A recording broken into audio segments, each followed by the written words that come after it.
আসসালামু আলাইকুম রহমতুল্লাহ। কেমন আছেন সবাই? নিশ্চয়ই ভালো আছেন, সুস্থ আছেন। আবারও সেই হাদিকে নিয়ে আসলে আমাদের কারোরই কথা শেষ হবে না, চলতেই থাকবে। কারণ আমরা ইতিহাসের পাতা পড়েছি শুধু বীরের নাম, মহাবীরের নাম, আর আমরা বর্তমান সময়ে স্বচক্ষে দেখেছি একজন হাদির নাম, যা কিনা ইতিহাসের পাঠ্য বইয়েও হয়তোবা কদিন পরে রচিত হবে প্রবন্ধ আকারে, অথবা ইতিহাসের বড় একটা আহ, উদাহরণ হিসেবে। হাদি হচ্ছে এক অসমাপ্ত মহাকাব্যের তরুণ বিস্ময়কর, যা স্বল্প সময়ের মধ্যে ধূমকেতুর মতো আবির্ভূত হয়ে বাংলাদেশ থেকে বিদায় নিয়েছেন আল্লাহর কাছে। যাই হোক, হাদি নিয়ে আসলে নতুন করে কিছু বিশেষণ দেওয়ার মতো কিছু নেই। তারপরেও আসলে যে বিষয়টা নিয়ে কথা বলতে এসেছি, হাদি হত্যাকাণ্ডের পিছনে কত বড় গ্যাং কাজ করেছে, কি করেছে, সাম্প্রতিক সময়ে একটু তদন্ত, বিভিন্ন মাধ্যমে খোঁজ খবর নেওয়া এবং সব কিছু তথ্য মিলে আপনাদের সামনে আমি কিছুটা তথ্য নিয়ে হাজির হয়েছি। আপনারা হয়তো বিশ্বাস করতে পারবেন না, সামান্য একটা হাদি, যে কিনা খুবই সামান্যই বলবো প্রথমে, তাকে মারার জন্য বর্তমানে যে ছক আঁকা হয়েছে সে মহাপরিকল্পনা। সামান্য একটা বাচ্চা ছেলের যে সাহস, ত্যাগ এবং যে ইতিহাস রচনা করেছে গত কয়েকদিনে, সেটি আসলে হৃদয় ছুঁয়ে যাওয়ার। এবং তাকে মারতে 200 কোটি টাকা পর্যন্ত লেনদেনের একটা খবর পাওয়া গেছে।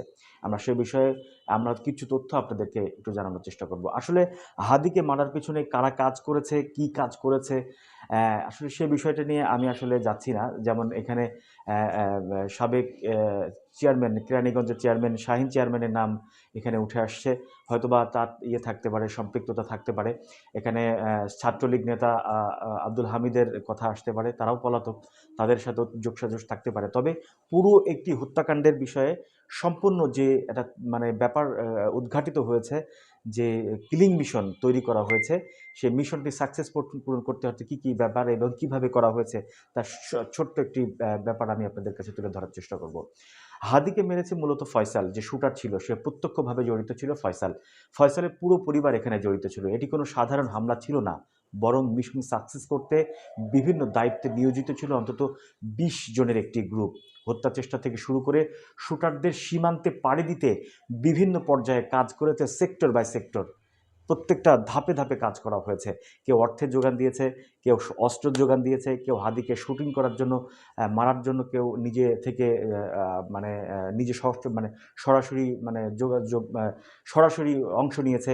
ঘটনার পর দ্রুত পালাতে কয়েক ধাপে যানবাহন প্রস্তুত রাখা, সীমান্ত পালানো, সহায়তা করা নিশ্চিত করে আইনশৃঙ্খলা রক্ষা বাহিনীর চোখ ফাঁকি দেওয়া। এমনকি যে মোটরসাইকেলটি ব্যবহার করা হয়েছিল, সেই মোটরসাইকেলের নাম্বার প্লেটটিও পরিবর্তন করা ছিল এই হত্যাকাণ্ডের পরিকল্পনার একটা অংশ। দেখেন, খুনি ফয়সাল, যাকে আমরা ধরে নিয়েছি যে মূল হত্যাকাণ্ডে যার সরাসরি সম্পৃক্ততা ছিল, সেই ফয়সালের বাসা থেকে উদ্ধার হওয়া সই করা অনেকগুলো চেক কিন্তু আমরা দেখেছি বা পেয়েছি। সেই চেকেই কিন্তু প্রমাণ দিচ্ছে বড় কোনো শক্তির ইশারায় হাদিকে সরানোর জন্য মোটা অঙ্কের টাকা বইয়ে দেওয়া হয়েছে, এবং সেই টাকার অঙ্ক কিন্তু হিসেবে লক্ষ্য করা গেলে প্রায় 200 কোটি টাকার মতো। তদন্তে আরও তো চাঞ্চল্যকর তথ্য মিলেছে। হামলার আগের রাতে রিসোর্টে যে খুনি ফয়সাল, সে তার বান্ধবীর সাথে দেখা করতে গিয়েছিল এবং তাকে বলেছিল যে আগামীকাল, যেদিন ঘটনা ঘটানো হবে 12 তারিখে, 11 তারিখ বৃহস্পতিবার রাতে, তাকে এমন একটা আশার কথা বলেছিল বা একটা আশঙ্কার কথা বলেছিল, আগামীকাল এমন কিছু ঘটতে যাচ্ছে পুরো বাংলাদেশ কেঁপে উঠবে। শুধু তাই নয়, কিলার ফ্যামিলি এবং হীনমনস্কতা দেখুন। গুলি চালিয়ে পালানোর সময় ফয়সালের বাবা বাসায় নিজে দাঁড়িয়ে থেকে মোটরসাইকেলের নাম্বার প্লেট কিন্তু পরিবর্তন করে ছেলেকে পালানোর জন্য নতুন গাড়ি রেখে দিয়েছিল। এবং নরসিংদীতে একটা বিলের কাছে পানি উদ্ধার হয়েছিল একটি বিদেশি পিস্তল, যেখানে 52 রাউন্ড তাজা গুলি সেখানে ছিল। সেই গুলি কিন্তু পুকুরের মধ্যে ফেলে দেওয়া হয়েছিল। সেই পুকুর থেকে উদ্ধার হওয়া পিস্তল কিন্তু ইতিমধ্যে তদন্ত যারা করছেন বা যারা ইনভেস্টিগেশন করছেন তাদের হাতে পৌঁছে দিচ্ছে। তারাই বোঝা যাচ্ছে যে খুনিরা কতটা দুর্ধর্ষ ছিল আর কি, টার্গেট কিলিং মিশনটা সাকসেসফুল করতে। শুধু তাই নয়, আগারগাঁওয়ের কর্নেল যে গলিতে ফয়সালের বোনের বাসা, সেই বোনের হত্যা চেষ্টায় ব্যবহৃত আগ্নেয়াস্ত্রের 2টি ম্যাগজিনও পাওয়া গেছে, 11 রাউন্ড গুলিও উদ্ধার করেছে কিন্তু র্যাব।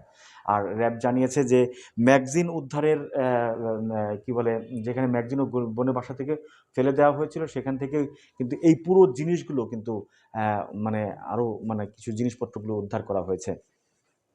শুটার ফয়সালের বাবা হুমায়ুন কবির এবং মা হচ্ছেন মোসাম্মদ হাসি বেগম র্যাব 3কে র্যাব 3-এর হাতে গ্রেপ্তার হয়েছে এবং তারা গ্রেপ্তার হওয়ার পরে কিন্তু কিছু তথ্য কিন্তু এই বিষয়ে জানিয়েছে।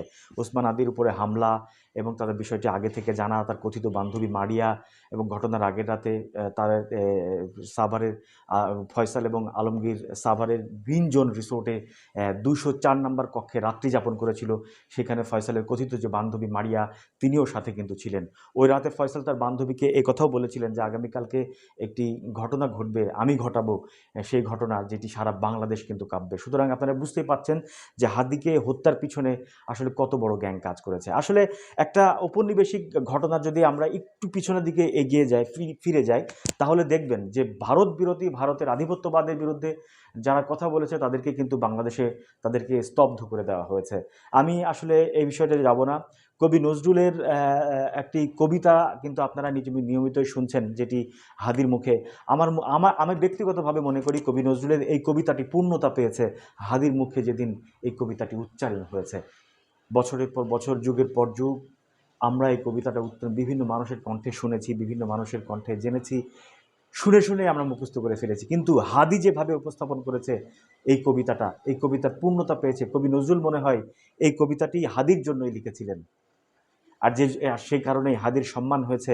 হাদির মতো মানুষের সম্মানিত আল্লাহ তাআলা করেছেন। কবি নজরুলের পাশে তার দাফন হয়েছে। আমরা দোয়া করি সবাই হাদির জন্য।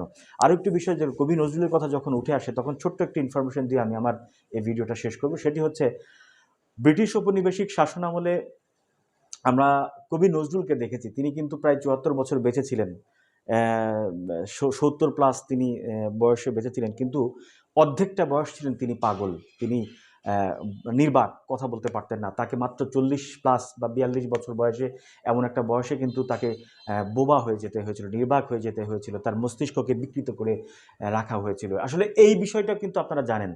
তিনি কিন্তু বিদ্রোহী কবিতা কেন, ঠিক তার উচ্চারণ ছিল দেশমাতৃক, দেশের প্রতি। তিনি কারোর অধীনস্থ হতে চান না। তিনি পরাধীনতা শৃঙ্খল থেকে বেরিয়ে আসতে চেয়েছিলেন সেই কবি কাজী নজরুল ইসলাম। তাকেও কিন্তু একটি সময় আমরা দেখেছি যে ব্রিটিশ, আমরা হয়তোবা অনেকেই জানি না, হয়তোবা এটি ধরাছোঁয়ার অনেকে মনে করেন যে না, এটি আসলে কোনো একটা রূপকথার গল্প, অথবা ব্রিটিশদের উপরে রাগ বা ক্ষোভের কারণে আমরা এই কথাগুলো বলে থাকি। আসলে ব্যাপারটা এরকম না। বাস্তবতাকে যদি একটু ঠান্ডা মাথায় চিন্তা করে দেখবেন, তাহলে কিন্তু এই বিষয়টাই মাথায় চলে আসে যে কবি কাজী নজরুল ইসলামকেও বা মস্তিষ্ক ইনজেক্ট করে, বা তার মস্তিষ্ক বিকৃত করে দেওয়া হয়নি ইনজেকশন দিয়ে। এটি কিন্তু একটা ব্রিটিশ ষড়যন্ত্রে পরিচালিত হয়েছিল এই মানে এই জঘন্যতম কাজটি। মাত্র 40 থেকে 45 বছর, 40 বছর বয়সের মধ্যেই কবি নজরুল যে যত সুন্দরভাবে তার কবিতা, তার লেখনী, তার সাহিত্য চর্চা, তার গবেষণার মাধ্যমে যেভাবে বিদ্রোহের ডাক দিয়েছিলেন, যেভাবে সুর মিলিয়েছিলেন দেশের মাতৃকার জন্য, তার এই যে মানুষকে যে একত্র করে ফেলেছিলেন তার কবিতার মাধ্যমে, এটি কিন্তু ব্রিটিশ সরকার ভালোভাবে নেয়নি।